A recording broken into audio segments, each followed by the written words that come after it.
Thank you very much. Good afternoon to everyone. We are very pleased and honored to be attending this great conference.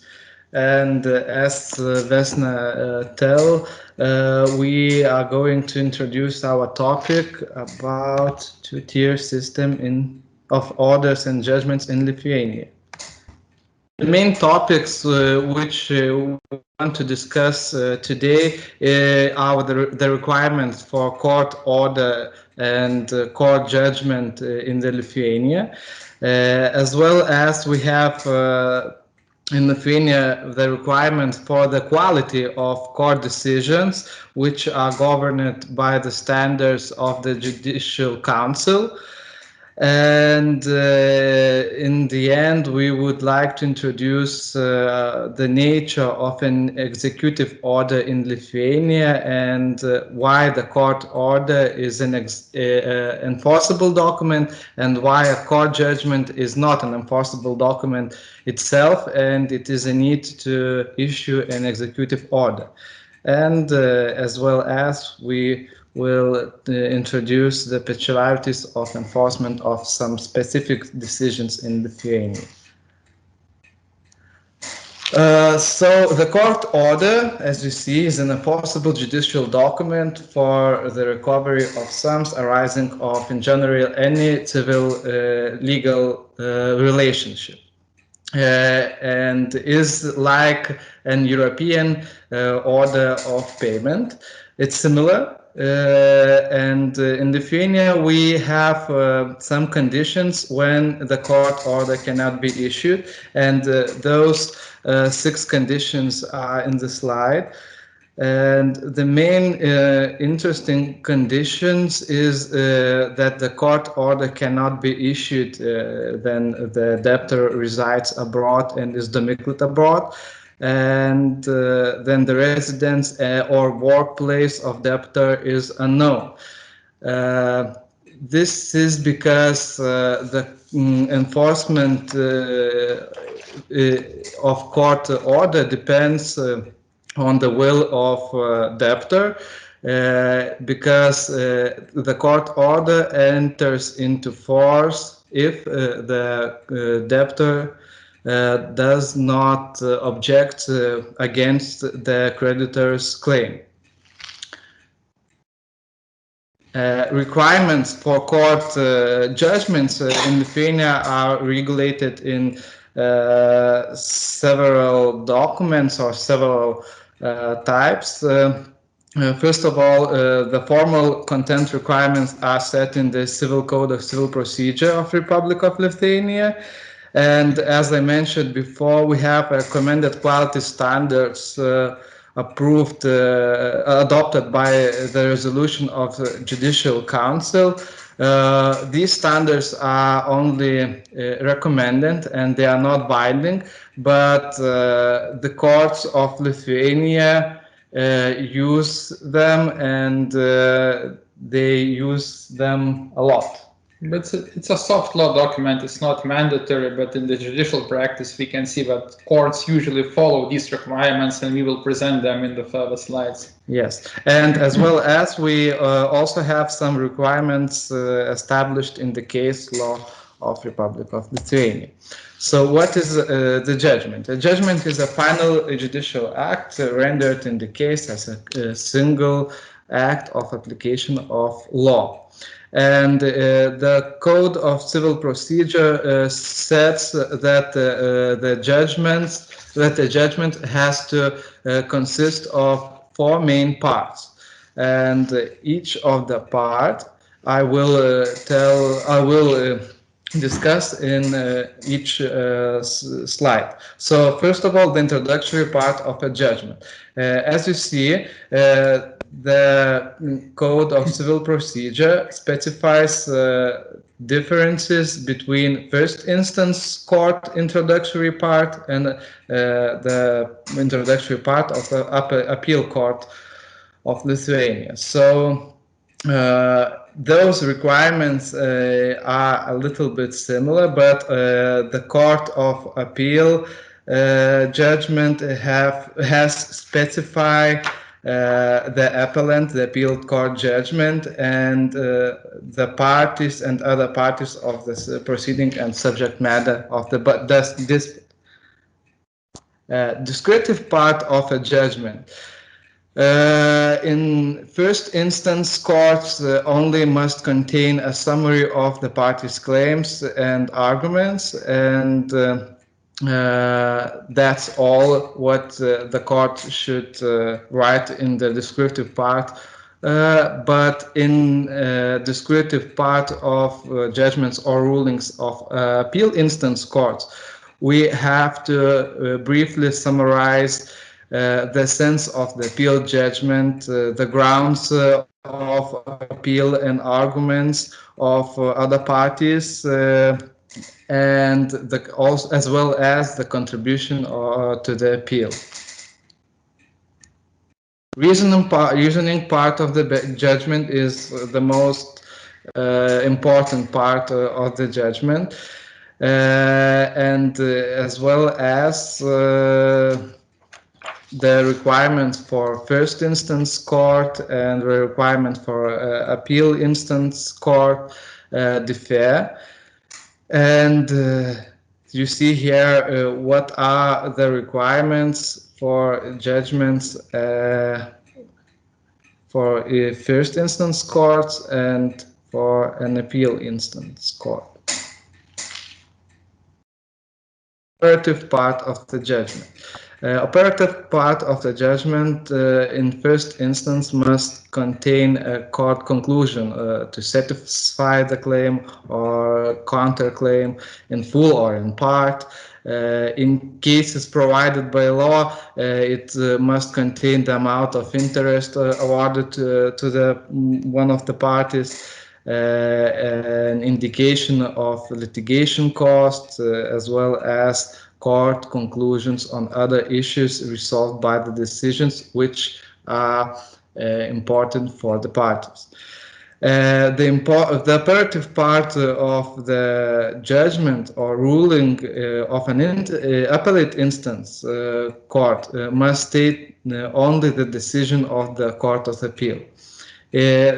The difference between first instance and appeal instance court is that appeal instance court has no obligation to set the time limits on appealing against a decision because according to the Code of Civil Procedure, an appellate instance court judgment enters into force from the day when they are rendered. And as I mentioned before, we have some requirements for the court judgments which arise from the case law of the Republic of Lithuania. First of all, the operative part of judgment has always been based on circumstances and arguments set out in the descriptive or motivational part. It means that those four parts, which I mentioned in slides before, are connected between each other, and the judgment cannot be rendered without any of those parts. The Constitution of Republic of Lithuania does not tolerate such a legal situation when a final act is not formally adopted and made public inter alia when the operative part of such act adopted and made public without the arguments and so on. We had a situation before 2006 when the courts could render and announce the judgment without the motivational part, and the arguments of the court could be written in the court decision after the announcement of judgment. And in the 2006, our constitutional court said that it's unlawful, and the judges and the court has to announce the whole document as an integral document of judiciary. And The other important requirement from the case law for enforcement of judgments is that the operative part of judgment has to be written in literally to the enforcement order. This means that we just copy and paste the the operative part of judgments which can be enforced to the enforcement order, and the bailiff of Lithuania can enforce only that part of judgment which is written in enforcement order. And this is a comparison between court order and court judgment. As you see, court order can be issued if only on pecuniary claims arising out of the contract and tort, employment, and so on. And the court judgment can deal with any civil claim. When issuing a court order, the court does not check the validity of the creditor's claim.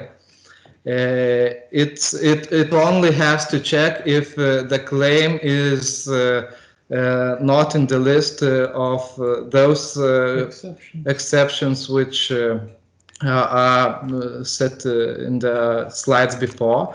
And the court, when issuing a court judgment, court assesses the merits of credit claim, and it has a possibility to hear the case in all merits and arguments. Between court order and court judgments, we also have the difference when we talk about the entry into force of these documents. The court order enters into force if the debtor does not make any objections on the creditor's claim, and the entry into force of court judgment does not depend on the will of the parties. This means that it depends only if they appeal or not, but they will cannot impact the enforcement of court judgment or not. As well as the debtor's objections against creditor's claim in the proceeding of issue of court order can be unmotivated.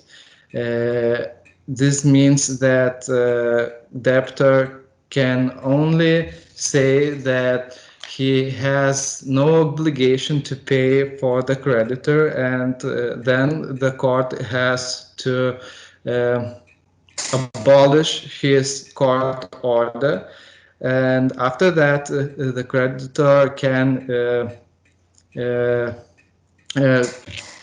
bring an action as any normal civil dispute. And the court order and court judgment differs between in enforceable question.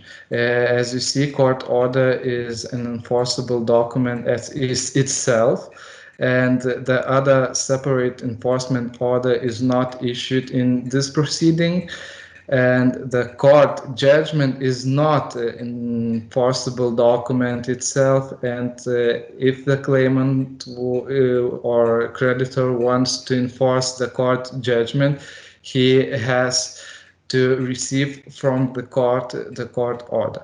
In Lithuania, we have about 90% cases in electronic, and we also have electronic enforcement proceeding.